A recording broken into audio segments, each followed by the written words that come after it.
Hello. Sup? Hello, we are test subjects and welcome to our TED Talk. What? That's not what this is? What is this? How's it going? We are the test subjects, Bizzaro, Krystal, Greg, as you heard, and we are here to talk to you about creativity. Ooh, in 3D.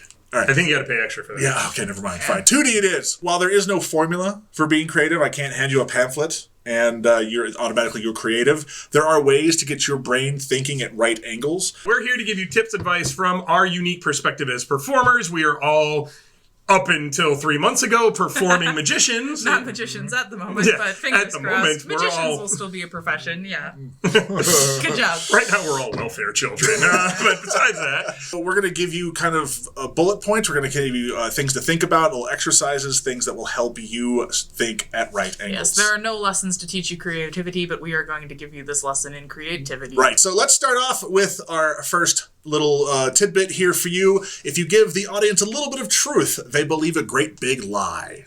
So what this means is if you give your players a hook, something they've seen, something they're familiar with, something that they've experienced before, they're more apt to follow you down the garden path or follow you down the rabbit hole or whatever your room is based off of. And once you have them, once they're familiar with it, you can just lie to them and be a little more eccentric, because escape rooms, you go into an escape room, you know that you're in an escape room even if you're immersed, but that then gives you some leeway to put like things like directional locks in.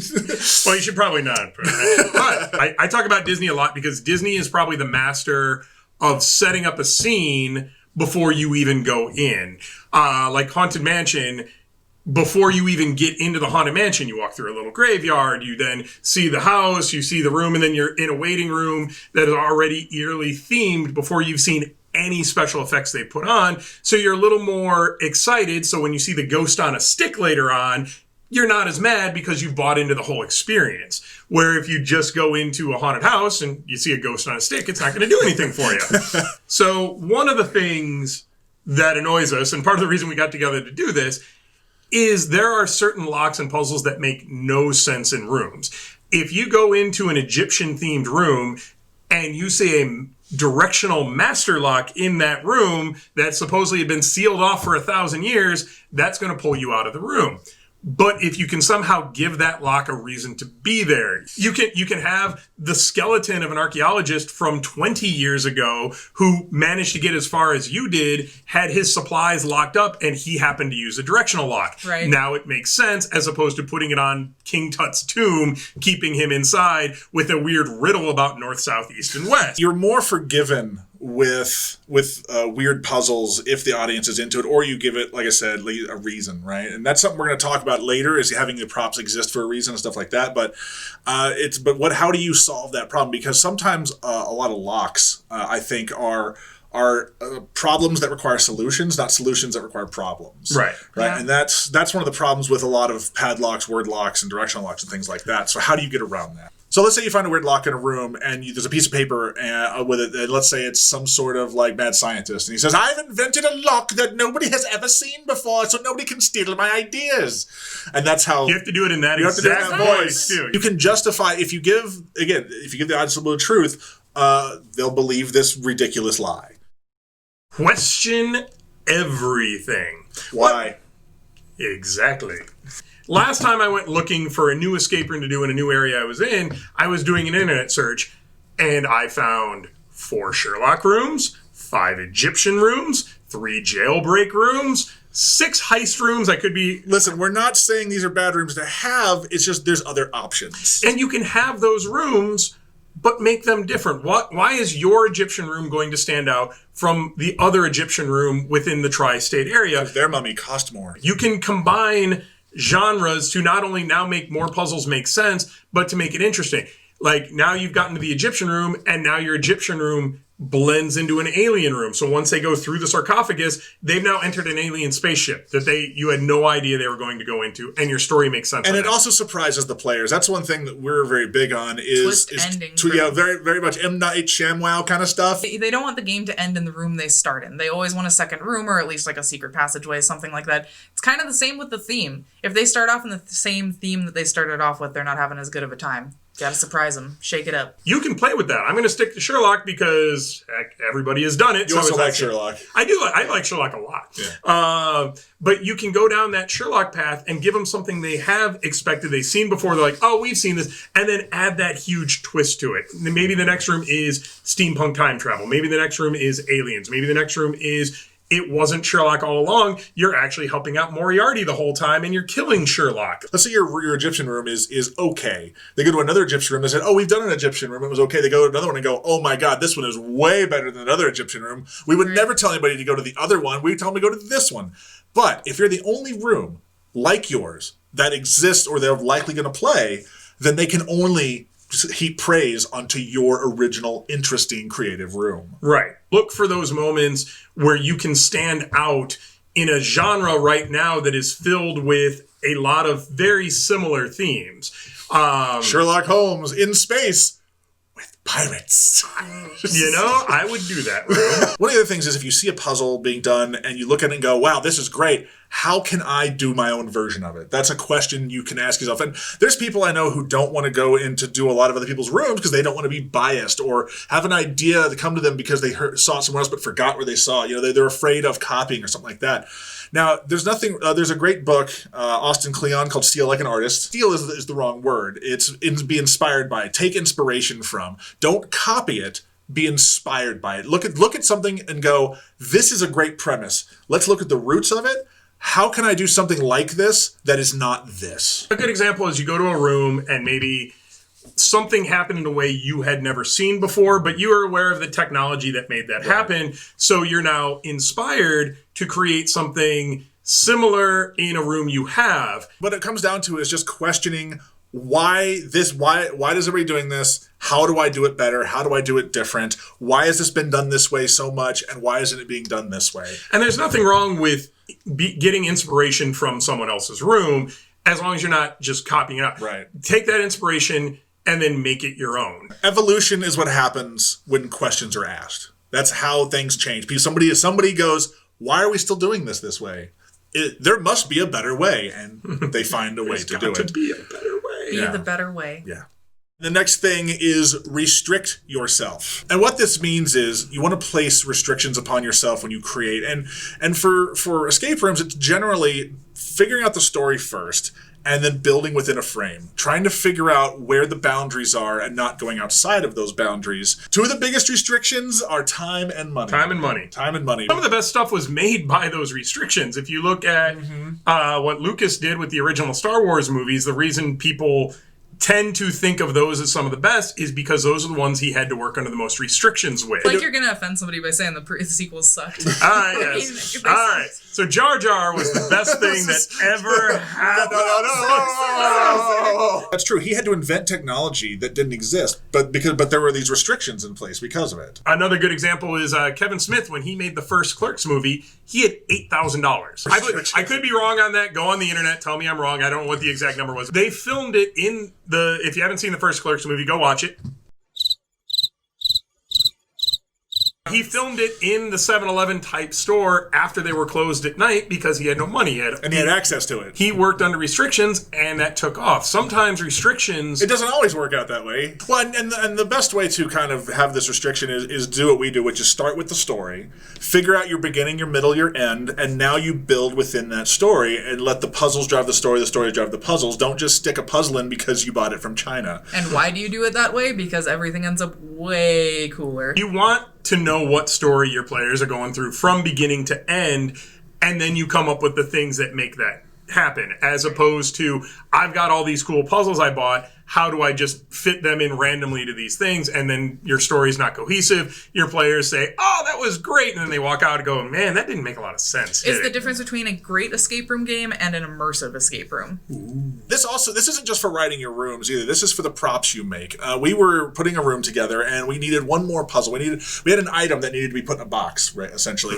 And we were thinking to ourselves, okay, we don't want to have a padlock. We don't want to have any kind of physical lock because we just didn't. It's just not what we wanted to do. So that was a restriction we placed upon ourselves. And I think it was driving back one night, we hit upon the concept of, wait a second, what if the players were the key? This thing here is, we don't have a name for it, but I'm going to call it the finger box.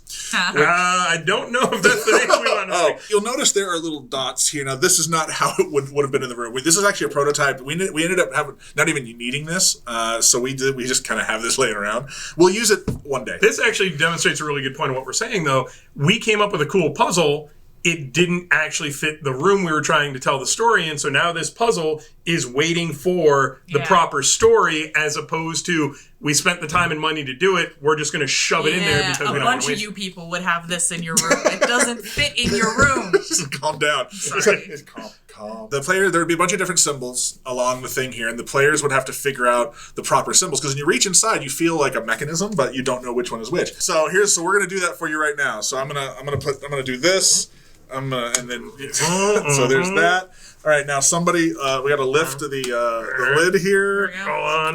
Hold on. If I can get. See how fun this is? See, imagine all your players doing this. Right, I think that's enough. Okay. Can we get it? Yeah. So now this comes up out of here, and on the inside is a whole bunch of child locks, which is why we had trouble with it. But only the right ones will open the box, because the other ones don't do anything. So this was us with placing restriction upon ourselves and just going, how do we make a box without a lock and key? Lock and keys are cause and effect. And so anything can be a lock and a key. It doesn't have to be. We've actually used locks as the key for things. Especially since a lot of times in an escape room you're finding information. Like a lot of Gen 1 rooms would have a legit lockbox with a piece of writing inside, and that's it. You can get to writing, you can get to information so much better than with a lock and a key in so many situations. So what I want you to take away from this is put a restriction upon yourself. It helps you be more creative because it forces you to work around things. And the way I like to think about this is if you could walk through walls, you would never have to invent the ladder or the door. Make your props and puzzles make sense. What does that mean? It means make them make sense to the story you're trying to tell. And that goes with all of your stuff. If you have a limited budget and you are in, let's say, an office space, make an office space themed room. Not the movie, by the way. I mean, that would be great. Actually, you have to find the red stapler. That would be, it would be. It would be fun. So you can make a cooler themed room in an office space, but don't make your office room like a volcano themed room, and without the budget to turn it into a volcano themed room. This goes back to what we were talking about previously with restrictions. You know, it's like if your budget is restrictive, your space is limited. If this stuff is there, then theme your room and your props to the space you have available. We've all gone to an escape room somewhere where all they had was an office space, and they tried to turn it into a volcano-themed room, a space-themed room, and you look up and you see drop ceilings, and you see normal carpeting and stuff, and it just takes you... stained 80s carpeting and just popcorn ceilings. But we did a room, so on the other side of this, we did a room where you had to go into a senator's office who turned out to be evil, and it was like, this makes perfect sense to be here. And that was the point I was going to get at. Just because it's an office space doesn't mean you have to theme it that way. You can have the vampire office, where maybe this is because vampires, they might need coordination or something. I don't know. So like I was saying with the King Tut thing, don't put a directional lock on a King Tut. Or if you're doing a Sherlock Holmes room, try to find locks from that time period, or if that's restrictive, try to find modern locks that have been made to fit that time period. Yeah, we had trouble finding locks that matched the era of things we were messing with, so we were like, why not make our own? This is a vintage-looking lock with modern insides in it and stuff like that. And this is something we've just been working on, but this makes sense in a room. If I'm in, this is an iron lock, and if I'm in a medieval room, if I'm in some sort of Camelot dungeon, something like that, Old West room, anything like that. Anything that you probably used on a locker in high school probably shouldn't exist in anything before the turn of the century room. It's a square peg into a round hole situation. You're trying to force something to fit that doesn't. People get too excited shopping at Transworld, and they're like, "We're going to build all of this into our room." There's a phrase in performing, and the art world in general. It's called "kill your babies," and sometimes you're so close to something and you love it so much you just can't bring yourself to just give it the axe and get rid of it. But sometimes, for the sake of your room, kill a baby. You just kill a baby. You have to just get rid of it. We've had to cut things that we're like, but I loved this so much, and gone. So speaking about killing your babies, Let's kill this Bizzaro. baby. Yeah, so we did an arcade themed room. I thought this was a great idea, and it is. It is. But it just didn't fit the room. Just didn't fit the room, and that's why we still have it. We actually did a video on the process behind this and stuff. But at the end, you're just like, nope. And it's a puzzle box built out of a little arcade machine It's thing really here. cool. You take and you open it up, and The room was take too it out, long joystick in already, place, and it was in there, but it just didn't fit. So it's known as the sunk cost fallacy, which is if you spent a lot of time or money or effort on something and it hasn't given you the outcome that you want it to yet. Like a bad relationship. Exactly. You keep throwing more into it thinking that, well, maybe because I've already spent so much time on it, and eventually you just got to get rid of it. Your cost from this moment on is exactly the same. It doesn't matter what you've already put into it. If you're not going to get the outcome you want, you have to forget about the stuff you already put into it, as really hard as that can be sometimes. You get better props when you understand what you can make props out of. One of the things we do all the time to just keep aware of just cool things you can make other things out of is whenever we see a clickbaity link that checks out to be true at all, online, like cool tech hologram things, just viral videos, we send them to each other on a test subjects thread that we have. Yeah, we have a Facebook just chat window that is like years long at this point. Like projection mapping stuff and just stuff that we think we could use in a room one day. Down the line, or just stuff that we think is cool. I have a list of and bookmarks on my browser and on my phone that I'm just holding on to in case one day we're right in a room and we go, I got a thing for this. And it doesn't need to be tech. A lot of times it's ideas for like theming. Mm-hmm. Like I'll see an interesting video on YouTube and be oh guys, if we did haunted movie theater room, that'd be neat. Yeah, as a prop maker, because I make a lot of props, not just for escape rooms and for us, but also magicians and performers and stuff, I tend to just walk around stores,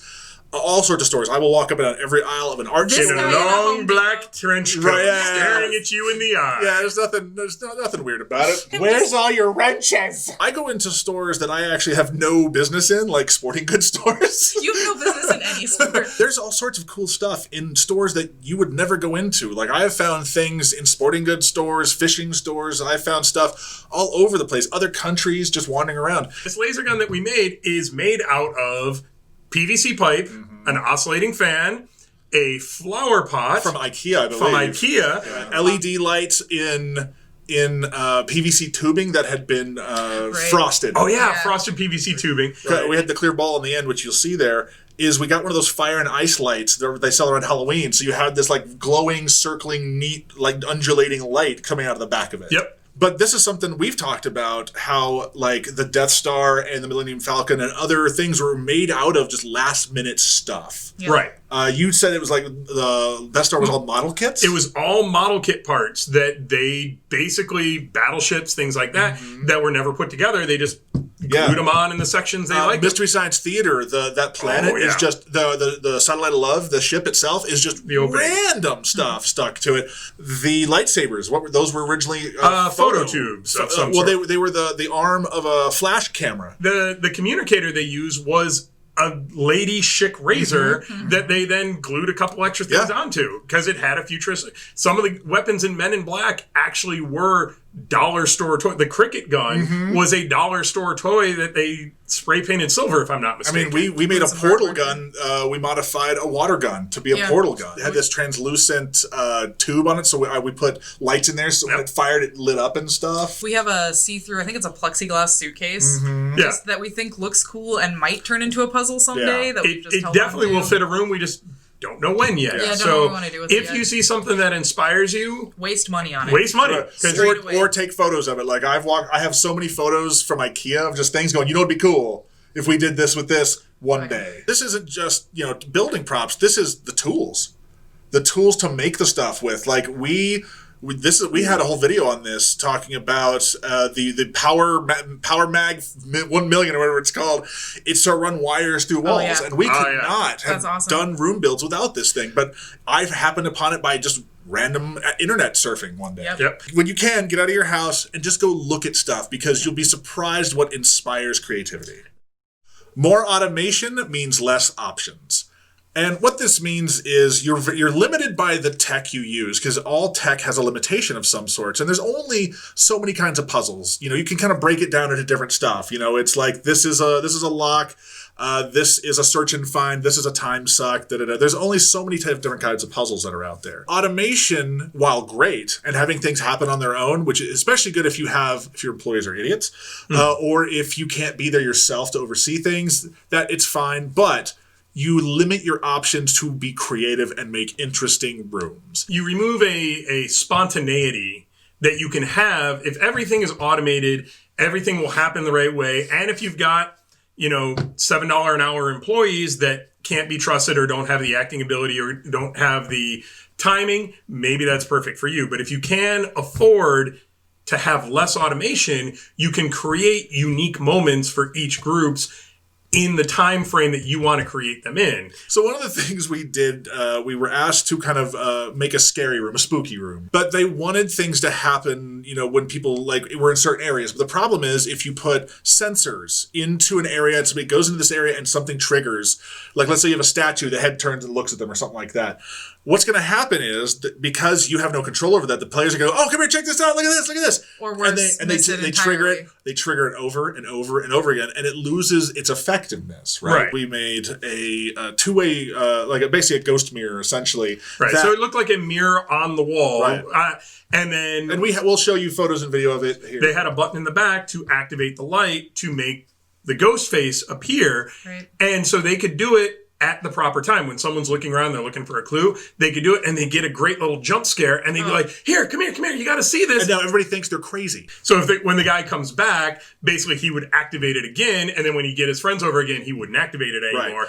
And that's something you cannot do with automation. There was a room we played where you were on a pirate ship, and there was a puzzle where you had to swab the deck. You sit there and took them up and did this, and then something happened. And I remember being the tech guy. Yep.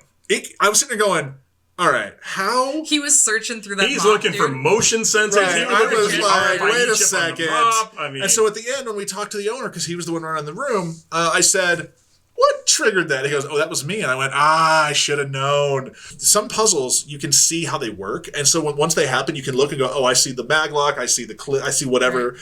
But by doing a manual trigger, man, you can make people just be like, how in the world did that happen? Because that's magic. If you've got good game masters or you're running it yourself, you have those opportunities. Look for them and embrace them. Don't think everything has to be tech-oriented. Sometimes the idea you have is gets overshadowed by time or money or something like that. So you have to make it manual, and eventually you want to automate it. But sometimes you have to sit there and go, okay, well, we need to make this manual. And then you go, actually, this is fine. We'll just keep doing this. The example I thought of for this comes not in an escape room form, but I do web design freelance just for performers and entertainers. And when WordPress started becoming a thing, I got very angry because I did not like how restrictive WordPress was, because everything looked the same. It all had blog style layout. You were stuck in these certain things. And it was basically this automated system that everybody had access to and could do, but everything started looking the same. Everything started feeling the same. I don't know how many times I've gone into a room and I can spot the tech and go, this is what's going to happen with this. This is what's going to happen with this. This is what's going to happen with this. So you got to be careful with that, because things can start to feel familiar, especially to your enthusiasts. Now we're going to talk about creativity outside the room. Still me? Okay. So you. All right. So we like when a location is cohesive. A place called Lost Games out in Vegas, and it sounds generic, but it was done really well. They had an asylum theme, and each of their rooms was a different stage of you kind of escaping the asylum. Chapter, and the reason this is valuable is as soon as you come in through the door, you have a theme that's already taking you into the room you're about to do. You don't just have generic escape room lobby theme. You're already in the insane asylum, and then you're about to be led back. Everybody had doctor's coats. And that's what we're big on, and that's why this is called creativity outside the room, because not every, some people focus only on the room, and I don't know how many businesses we've been in where you go in and the lobby is just meh. Let's say you do want a fantasy room, a space room, a Sherlock Holmes and an Egyptian room. Variety. Then maybe you have a detective agency. And the detective agent is sending you on different cases throughout things, like a Carmen Sandiego type thing. You create a situation where, like Carmen Sandiego, you give them the premise, and now they can go anywhere. One of the things that bugs us as, if we're being picky on it, when you get the rules to how the room is going to be done in the room. With the game master telling you, and nobody's paying attention to you. Yeah, I'm going to reenact it right now. You two are players. Okay. I am the game master. Okay, what's my motivation? Hello, welcome stupid. to Dr. Brown's house. Dr. Brown has been missing for a year and a half. Look at this shit. Please help Dr. Brown get out of his basement. Okay. And what's the fastest way I can break this? once they've entered the room, they're in game on. So at a bare minimum, give them the rules outside the room. Now, how do you make it immersive? Give them the rules in a creative way. Now, let's say you're giving the instructions outside of the room. A lot of people have a very generic video, and some are very well made. I've seen some very good animated videos that give you the basic rules. Don't break our stuff. Don't stand on things. And those are fine. But when you get to the backstory of the room, you're trying to immerse the players right away. I work doing repairs and puzzle improvements at a place here in Las Vegas called Heads Up, and they were wanting to put audio stories at the beginning of the room for the game masters to play instead of delivering it verbally like you were doing a little bit ago. And I was like, well, instead of just having speakers and a button, let's give them a prop that actually makes sense to the room, right? So there was an old-timey room, so I found an old radio, right? There was a kind of a spy-themed room, so I found an old reel-to-reel thing. It's like I'm going vintage because vintage has more character. There's a lot of old things that people have in their heads from TV and movies and stuff. This is kind of off subject, but one of the things I found creativity-wise is sometimes you have to make a prop the way people think it is or thinks it should look. Maybe not how it actually is. This is an old CB radio, cop radio, car radio, whatever you want to call it, like that. And so what happens is this will be hardwired. This is on battery right now, but you have the little light up here, so you have something, have this to look at, everything like that. And what I did was the guts have been replaced. I didn't use the only thing I've used is the speaker inside of here, and I've used just a soundboard. But what I've tried to do, and this goes back to restrictions, I wanted to be able to trigger all the audio with the prop itself. So with the radio, there's a knob that does it. With the reel-to-reel, the play button actually plays the sound stuff. So with this one, this is what plays the audio. Listen, kid. I know you want to prove your stripes, but this is madness. So now you get this prop that when the players see it, they go, ooh, like it interests them. It's already interesting and they're going to pay attention to it. And the game masters can even react with this. They can pick it up and go, all right, Chief, they're here. You go ahead. It gives an opportunity to create more immersion. Room creation doesn't just stop at the room and the puzzles and the story. You have to take into mind, how are you going to get information into the player's hands? How are you going to deliver clues to them? And there's nothing wrong with walkie-talkies if they fit the theme. But really, the answer is always an iPad. Most of the people watching this probably don't require a lot of hints in a room or don't want a lot of hints in a room. So we will specifically go in saying we don't want hints. Or nudges. That's another important. Don't nudge us. But a lot of first-timers, third-timers, whatever, they're going two-timers. A lot of two-timers, make those hints enjoyable to get. We did a show at the Magic Castle in Hollywood for Halloween. So as part of our show, we got an animated prop from one of the Halloween stores that we then converted the microphone to run further backstage so we could control it, so the eyes would light up, the mouth would move, and we could actually talk to people in the first pre-show. It was a pre-show thing. It was a skeleton. And he would interact he would interact in the show with people and talk, and he was basically our opening act. We did a room where basically they had a giant poster on the wall of the seer, the man who knows kind of thing. You needed to interact with the poster, and since the poster was sassy, it would make you do things. And they told you ahead of time. And the game master said, by the way, she's vain. You have to compliment the great Zelda or whatever her name was beforehand.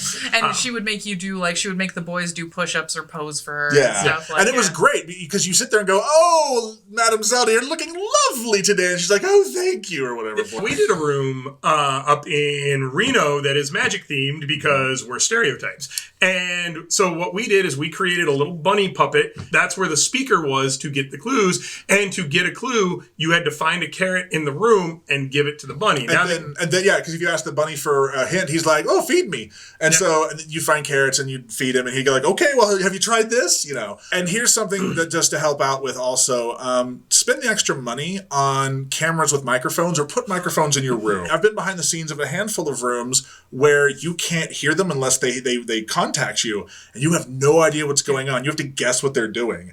And so being able to hear them at all times opens up a lot of also a lot of creative kind of interactions, especially if your hint delivery system is a character. So what if you're not creative?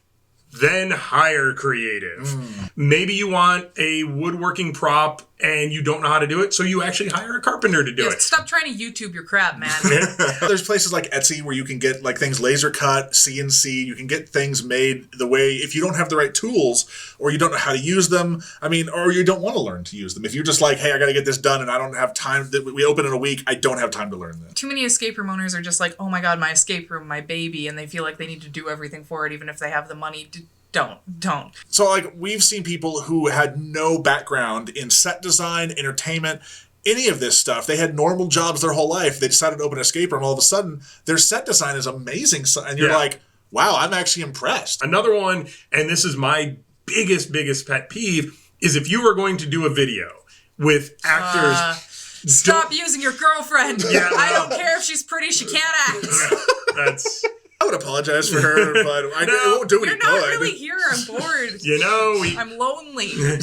You can put out a Craigslist ad for actors. There's always... Fiverr. Which is hit or miss, but still. Yeah. There's always going to be... community colleges. A local theater group, a community college, somebody who can do it probably better than the people you have. And here's something that I have found. This is a saying that I almost live by, is never leave them wanting less.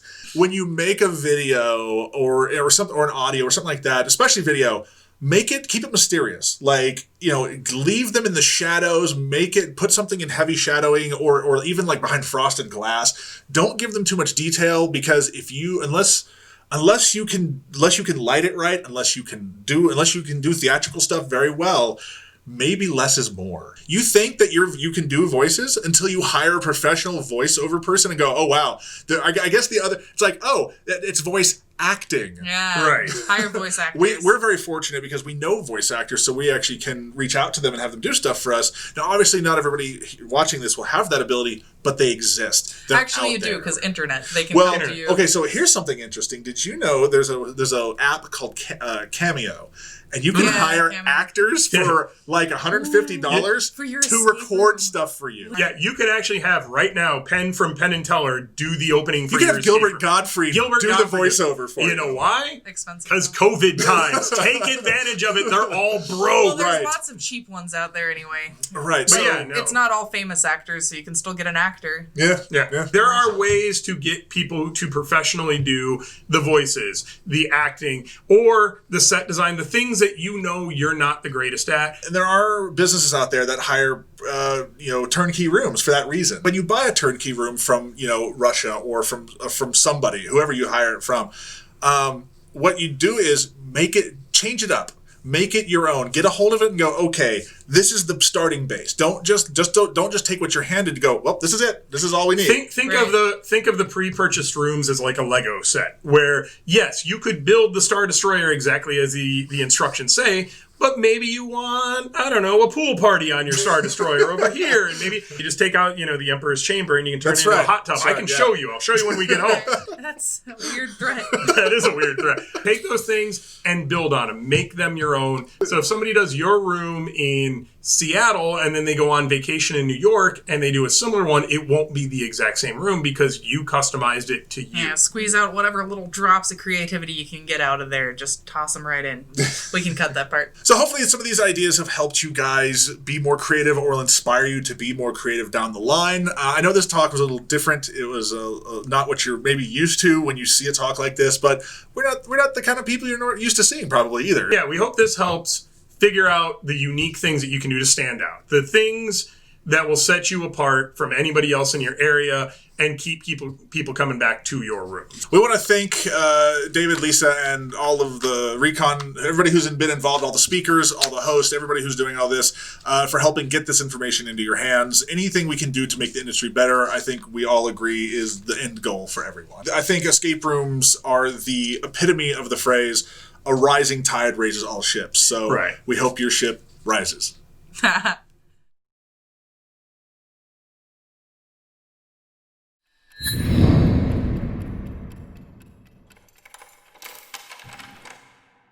Hi, I'm David. And I'm Lisa. And we're from RoomEscapeArtist.com, the hosts of Recon, the Reality Escape Convention. This was one of 15 talks that we put on at Recon Global this year, a digital convention for the escape room and immersive gaming industries, for players and for owners and everyone in between. They gathered on August 23rd and 24th of 2020.